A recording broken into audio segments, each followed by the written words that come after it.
guys, this is BC and Merch with the Party Line from KTSW. We are here with Dan and Paul from Woodhands. What's up? And we're huge fans of them, so we're excited that they're taking a minute before their show tonight at Emo's to talk with us. So, hey guys. Hey. Hey.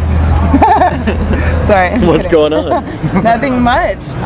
So, I guess Woodhands started when you were in another band, and then y'all met on stage somewhere. Tell us about we did how actually. That happened. We were playing. Well, I was kind of like doing the synth thing.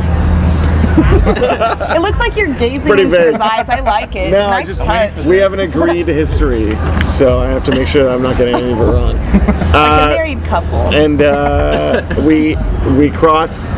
It was the CD. Best story ever. I just want to say this. Who wants to tell it? I'm Such kidding. an amazing story. So Just wait. It gets. The next part's really funny. okay, so it was a CD release of a band that another band that I was in that Paul played with sometimes, but hadn't. That was the funny part. It was funny. Can you do this concisely? I feel like I can't be succinct. We just met right on now. stage at a show. We were both playing the show in different bands, and our one was playing after the other, so we met in between. And after having watched each other, we were just like, "That's amazing! Like, I want to work with you." True. So it was love at first sight. It was. Yeah. Okay. Musical love at first sight. We didn't know each other, but Yeah, and then we just started jamming. It was like, and then it was love at first jam.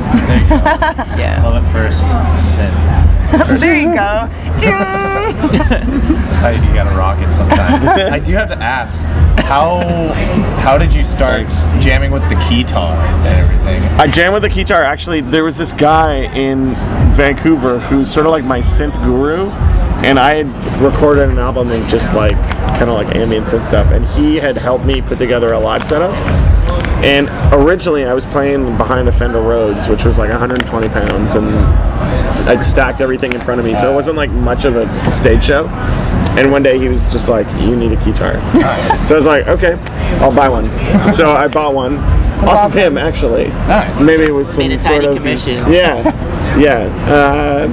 And it seemed to be we sort of grew into each other, myself and the guitar. Yeah. Kind of, have you ever thought of covering Van Halen's Jump? Oh man. Just out of curiosity, because Which one is Pretty that? classic. Oh yeah. I can just picture it if it's on the keytar. That would just Yeah.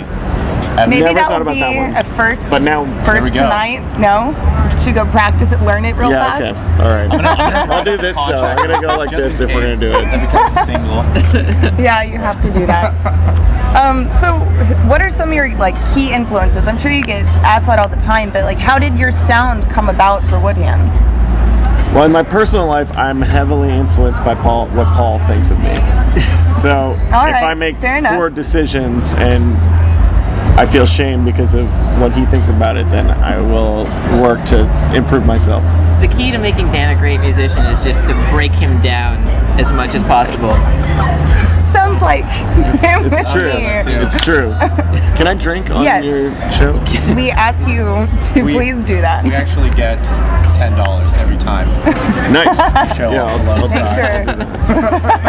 It's You harder have to to drink that awkwardly way. drink it. You need a straw. And then you're gonna though, get and then it all you'd over be your shirt. drinking beers through straws. Would be pretty baller. Influences, we like Daft Punk. Yeah. What else do we like? We like hip hop music. We like. Can you swear on your show? Go ahead. You can swear, yes. We like Holy Fuck a lot. Yeah. Yeah. It's a good band. Y'all, that's like one of the first bands y'all opened for, right? Yeah. Our first show we opened for them. It was great. And we like, at that point we thought we knew what we were doing, and then we played our set and we still thought we knew what we were doing, and then we saw them and we were like, oh my god. It was amazing. Paul was wearing these gigantic headphones. Like they couldn't have been bigger. Like headphones. super size, like not Yeah. normal size. Like I look like They Princess almost Leia, look like novelty headphones. That is We great. got rid of those immediately. But I was trying to find headphones that totally blocked out all the sound, so I just had like the click track I was playing to, and it was just it was embarrassing. It was embarrassing. Did you ever use them again? No, but and I was set up like right in the back, so like Dan was out in front, I was right in the back, yeah, and then we had Pat Pat was with us. there. Yeah, we had It's a whole different thing. It kind of sucked, but no, it didn't suck. It was great. It was a raucous beginning. Yeah, you know, that could have made you. Keep the headphones. No, I don't think so. Relative. they're in No, your no, dude, they're in the van. Oh, are they? Yeah. You keep them in your drawer, and every time you open it, They're actually Fond like memories. mangled and stuck under the seat where they're inaccessible. unfond Have they memories. been there since that show? They've been there for a long, long time. Well, you guys took part in a documentary. Yes, the- about our first show. Yeah. That was Brickworks about our one, first yeah. show. Yeah. Yeah. Well, what Tell What us about about it? it. Yeah. What about it? There you go. What? That's your answer. That is all right. That is. Is that our answer? No, God, no. Okay, let's some more beer. You can go. hold it. You gonna answer? Yep, go ahead. What was the question? How was your It turned experience into with the 50 Documentary. documentary? Yo. Battling Documentary was wicked. We Confirm. How I did- confirm. well, the What was show your role was in the show was wicked. There we go. Okay, there's this TV channel in Canada called Ox.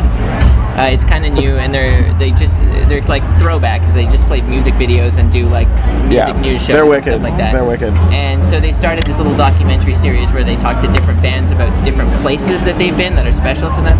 And so ours was about our first show ever. At this abandoned brick making factory. Yeah. It was like this gigantic, thousands of kids. Holy fuck was there. It was a bunch of crazy, awesome bands. That's amazing. There was a pig head on a spike.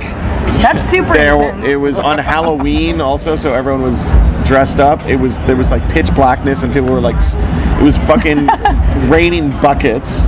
So the whole thing was muddy and a death trap. People were twisting their ankles all over the place. Is that your most memorable dance party creation, or did you had other create ones? a dance party, but we Sure we did. A muddy one. Come on, man. there was a crowd, but it wasn't a dance They party. weren't doing this. Swaying. No mud fights. I don't know. No. Like that can't be our Not most intentional. memorable dance party creation because we got a lot better at it after that. Like that Yeah. was, But that was a good right off the mark. At least we were on the right track. yeah. Well, we kept going. We didn't stop. We didn't stop. Case in point. So from South by 2009 to South by 2010, compare it. Like, was last year more fun or this year? Were there more people? Like, There were definitely more parties and more people this year. Yeah, and I think actually more people came to see us this year than last year, which is cool too.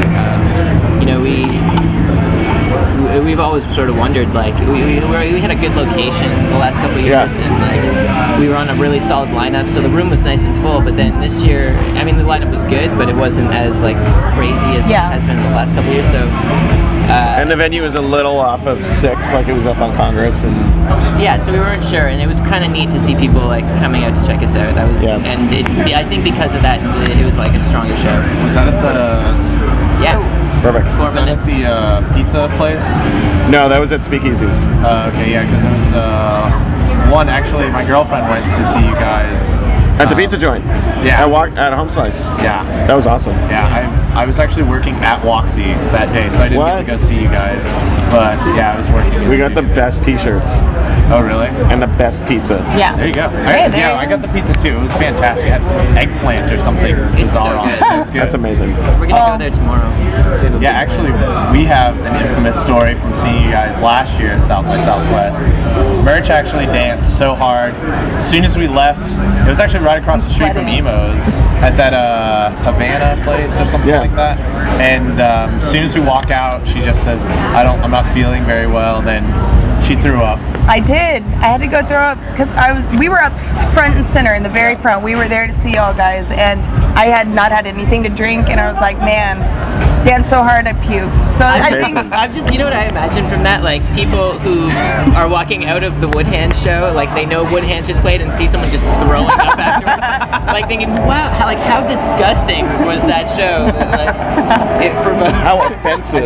Water fans would appreciate it though. yeah, true. I was in the wrong scene, I guess. But we thank you for sitting here and taking minutes before your awesome. show. So signing out. This is BC and Merch.